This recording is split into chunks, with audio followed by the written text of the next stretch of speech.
আজকে যারা পার্টি নেতা, আজকে যারা টিএমসির লোক, বিজেপির লোক, অন্যান্য দলের লোক, কংগ্রেসের লোক, যে যেই পার্টি হোক না কেন, কোন পার্টিকে আমি পার্টিকুলারলি বলতে চাই না, যেই পার্টি হোক না কেন, ওই যে ভোট পাওয়ার পরে পার্টি নেতা সেজে মানুষদেরকে নির্যাতন করে, জনগণের টাকাকে মেরে খায়, এই যে ঘর আসার টাকাকে মেরে খায়, 100 দিনের টাকাকে মেরে খায়, রূপশ্রীর টাকাকে মেরে খায়, কন্যাশ্রীর টাকাকে মেরে খায়, একটি ফর্ম ফিল আপ করতে গেলে আলাদা করে চার্জ নাই।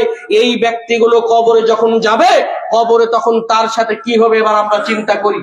আলোচনা যতদিন পর্যন্ত করে আসছি, যত জায়গাতে গিয়েছি, নিজের বানানো কোনো কথা, বানোয়াট কোনো কথা, কোনো মিথ্যা কথা, কোনো গল্প হাসানোর জন্য কোনো কথা, এগুলো বলি নাই। যতদিন পর্যন্ত বলে আসছি আল্লাহ রাসূল সাল্লাল্লাহু আলাইহি ওয়াসাল্লামের হাদিসকে পাঠ করে, সেই হাদিসের অনুবাদ করে আসছি, আলমের কোরআনকে তিলাওয়াত করে, আল্লাহর ওই কোরআনের আয়াতকে অনুবাদ করে আসছি। প্রিয় হাজিরিন, যুবক ছেলেদেরকে বিশেষ করে কয়েকটি নসিহত করে যাই। যুবক, তুমি আজকে যেই সমস্ত অন্যায়ের মধ্যে লিপ্ত আছো, তুমি আজকে ছেড়ে দিবে সেই সমস্ত অন্যায়গুলো। তোমার অন্যায়গুলো আমি উল্লেখ করে দিচ্ছি কয়েকটি পয়েন্ট করে, টু দি পয়েন্ট করে যদি বলতে চাই। তুমি হারাম রিলেশনে আছো, তুমি অশ্লীলতার মধ্যে ঢুকে পড়েছো, তুমি অশ্লীলতায় লিপ্ত হয়েছো। শুধু তাই নয়, তুমি পিতামাতার অবাধ্য হয়ে গিয়েছো। পিতামাতার অবাধ্য হয়ে গেলে আসমান নড়ে যায়। এটা পৃথিবীর বুকে, আল্লাহর জমিনে এত বড় পাপ। যুবক, তোমাকেও স্মরণ করতে হবে এই কঠিন কবরের কথা।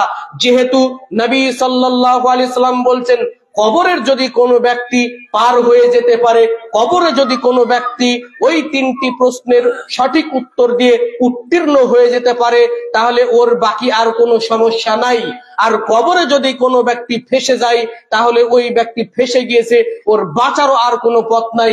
কি ভাষা দিয়ে আপনাদেরকে বোঝাই, কি আলোচনা করে আপনাদেরকে বোঝাই। পরিশেষে এটুকুই বলতে চাই, আপনারা আমার প্রিয় ভাই মনে করে এসেছি, এখানে কোনো আলোচনা করার জন্য টাকা নিয়ে আসিনি, এখানে কোনো কথা বলতে আসিনি। যখনই বলা হয়েছে কলাবাড়িয়াতে একটি আলোচনা সভা হবে, দিনের কথা কিছু আলোচনা করতে হবে, সেইখান থেকে এই ছুটে আসা।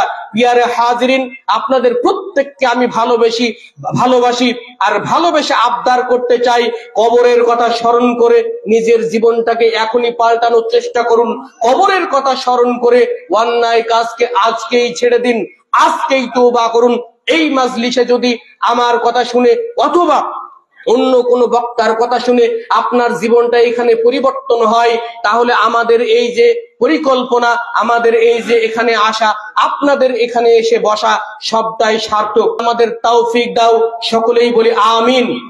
আল্লাহ তোমার কাছে আরো একটি দোয়া রাখতে চাই, আমরা যারা এখানে একত্রিত হয়েছি, আমাদের জীবনের গুনাহ খাতাকে মাফ করে দাও, বলি আমিন। ওয়া আখির দাওয়ানা আনিল হামদুলিল্লাহি রাব্বিল আলামিন। আসসালামু আলাইকুম ওয়া রাহমাতুল্লাহি ওয়া বারাকাতুহু।